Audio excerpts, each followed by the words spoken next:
Hello, Mammoth Lake Shakespeare Camp. Hi, this is Cy. I'm Rebecca.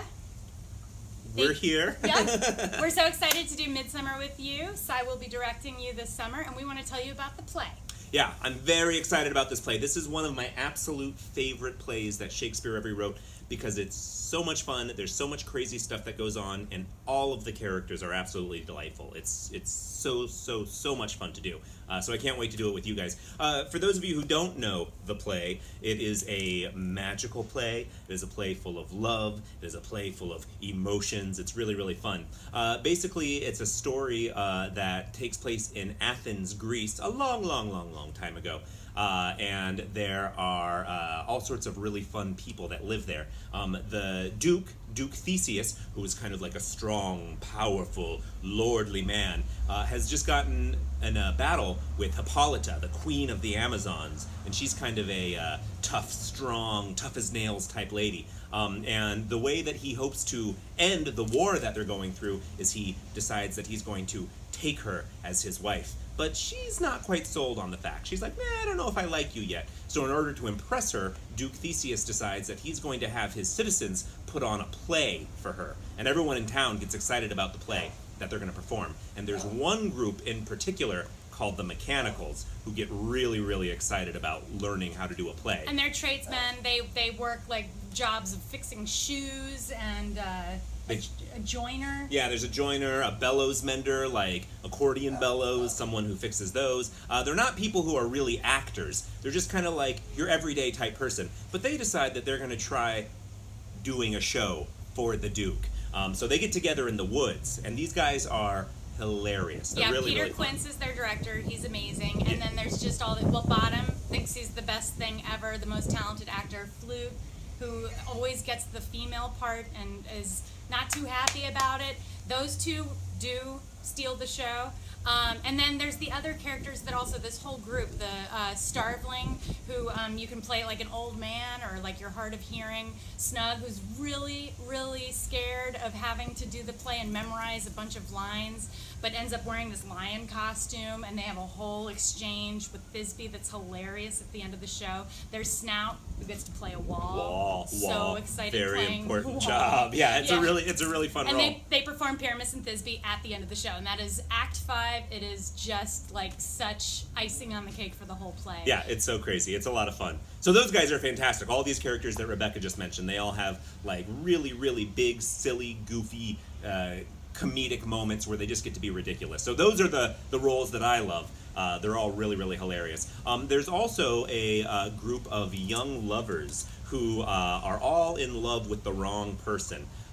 There is Demetrius, who Helena is madly in love with, but he doesn't like Helena, so he runs away from Helena because he's in love with Hermia, who's also a young lady, but she's not in love with him. She's in love with Lysander, and Lysander and Hermia run off in the woods together because Hermia's dad, Aegeus, says that they can't get married. So they all have to run off into the woods, and while they're there, there's also a group of fairies who are magical. You have Peaseblossom, who is very cute and tricksy. You have Cobweb. You have Mustard Seed. And Moth. And First Fairy. Yeah. And then you have Puck, who serves Oberon. Now, the whole thing of Midsummer Night's Dream, everything goes crazy because ultimately the Fairy King and the Fairy Queen are in this huge fight with each other. And because they are fighting, the seasons have altered.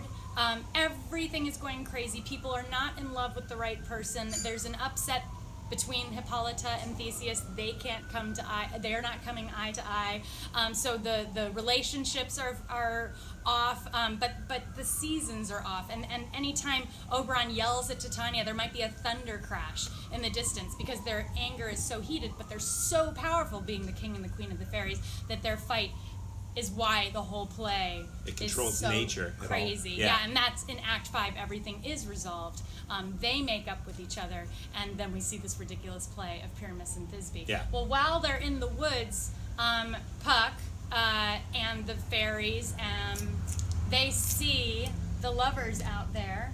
Puck is told by Oberon. You want to take over here? Yeah. So Oberon sees that Helena is madly in love with Demetrius, but Demetrius doesn't like her, and he decides that he's going to cast a magic spell on Demetrius to make him fall in love with Helena. So he tells Puck, go and cast this magic spell on Demetrius, and Puck says, okay, sure, I'll go do that. I'll go find the mortal man, and I'll make him fall in love with the first thing that he sees, which will be Helena. But the problem is he gets confused. He casts a spell on Lysander, who's supposed to be in love with Hermia. So then when Lysander wakes up, the first person he sees is Helena, and now all of a sudden he's in love with the wrong girl. So there's all this craziness that happens because Puck, who's not really bright, he means well, but he's a little easily confused, casts spells on the wrong people. So eventually what happens is two of the guys who started in love with Hermia both end up in love with Helena, and she thinks they're playing a joke on her.